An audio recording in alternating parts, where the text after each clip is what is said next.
루이스는 엄청난 다독가였습니다.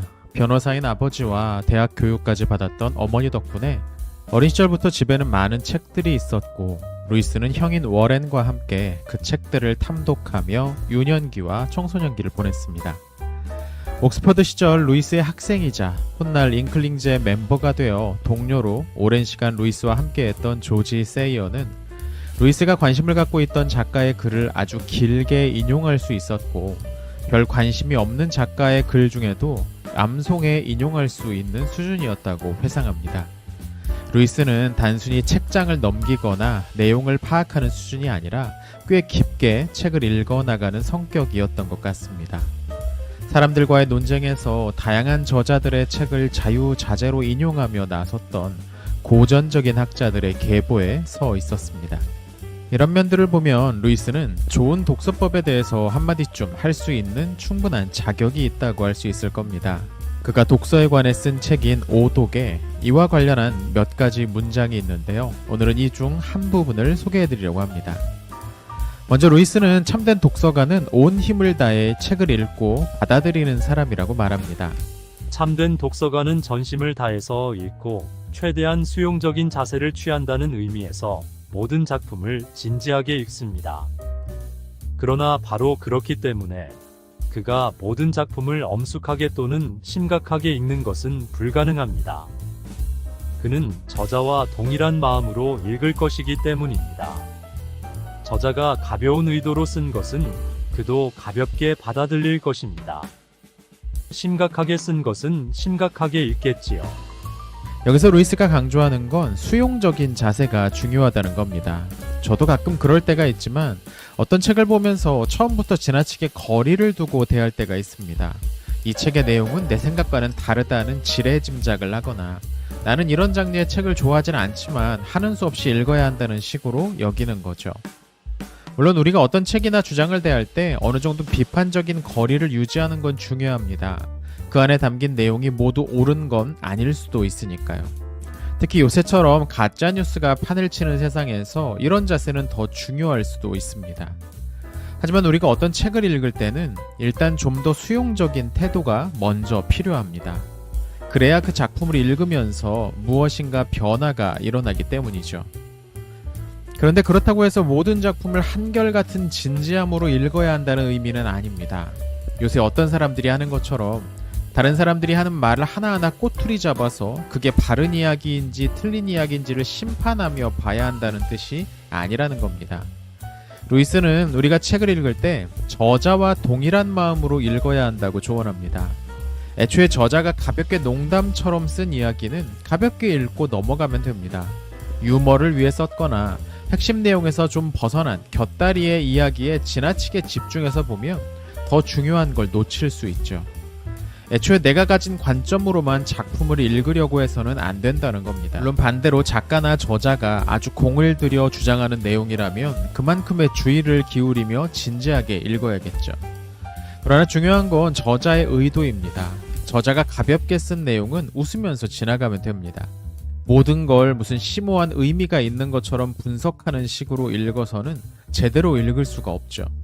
특히나 문학을 이런 식으로 읽는 경우 우리는 그 작품을 온전히 이해하는 걸 오히려 방해받을 수 있습니다. 루이스는 이런 일화를 소개하기도 하죠. 저는 한 학부생이 제인 오스틴의 작품에 대해 쓴 과제물을 읽는 것을 들었는데 제가 제인 오스틴의 작품을 읽지 않았다면 그녀의 소설에 희극적인 부분이 있는 줄 전혀 몰랐을 것입니다. 제인 오스틴은 영국 출신의 유명한 소설가죠.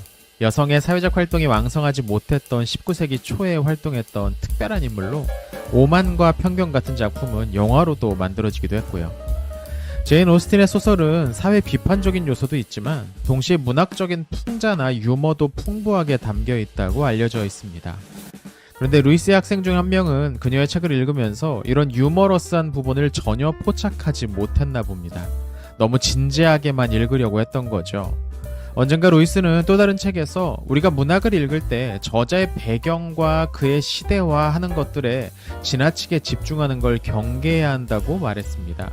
그런 식으로 분석을 할 수는 있지만 그 분석이 곧 작가가 쓴 작품의 내용을 더 잘 볼 수 있게 하는 건 아니라는 이유에서죠. 책을 그 책 자체로 먼저 봐야 한다는 건 꽤 중요한 것 같습니다. 장르에 맞게 읽어야 한다는 거죠. 이건 문학만이 아니라 성경을 읽을 때도 중요한 포인트이기도 합니다.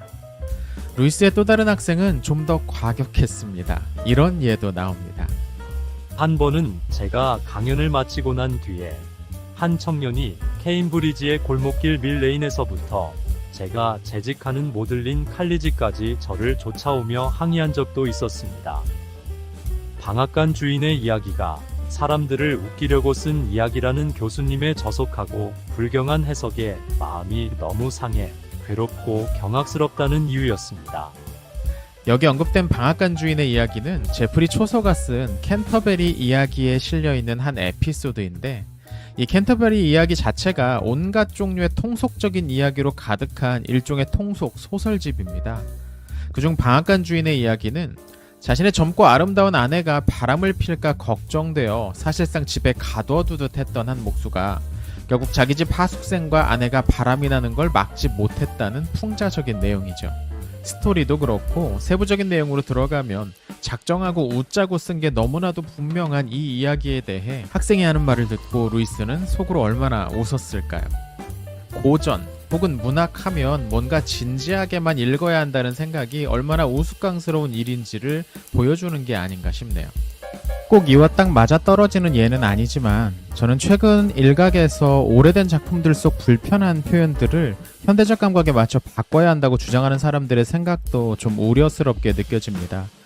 200~300년 전 작가들이 쓴 소설의 내용 중에 오늘날에는 흑인을 비하하는 용어로 사용되는 표현이나 여성에 대한 당시의 생각을 반영하는 문장들을 일일이 검열해서 문제가 없는 표현, 예를 들면 성중립적인 표현으로 바꾼다든지 하는 시도죠.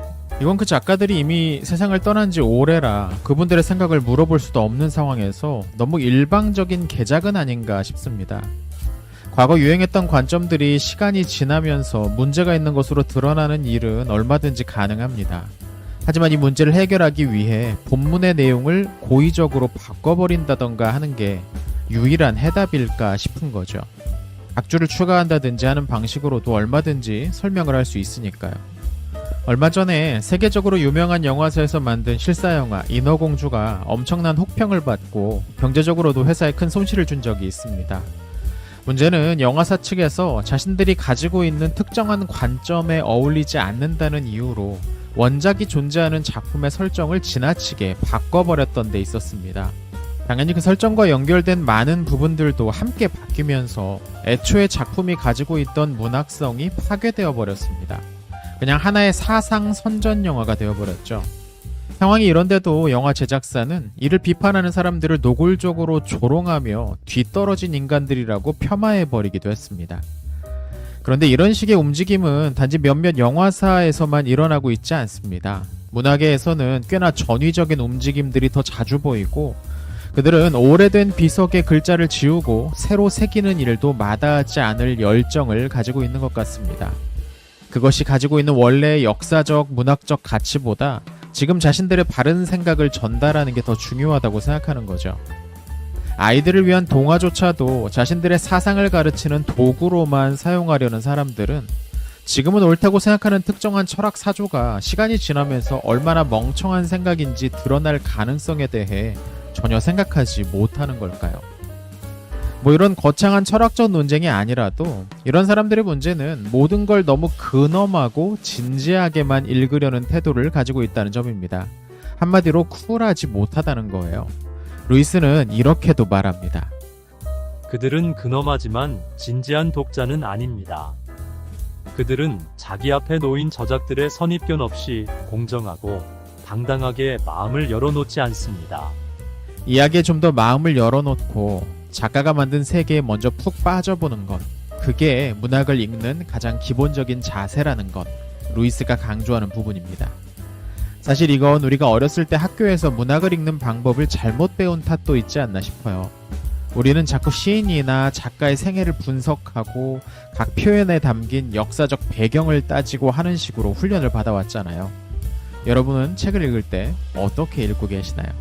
오늘은 C.S. 루이스의 책 오독 속에서 문학을 읽을 때 가장 중요한 태도가 무엇인지에 관한 루이스의 생각을 살펴봤습니다.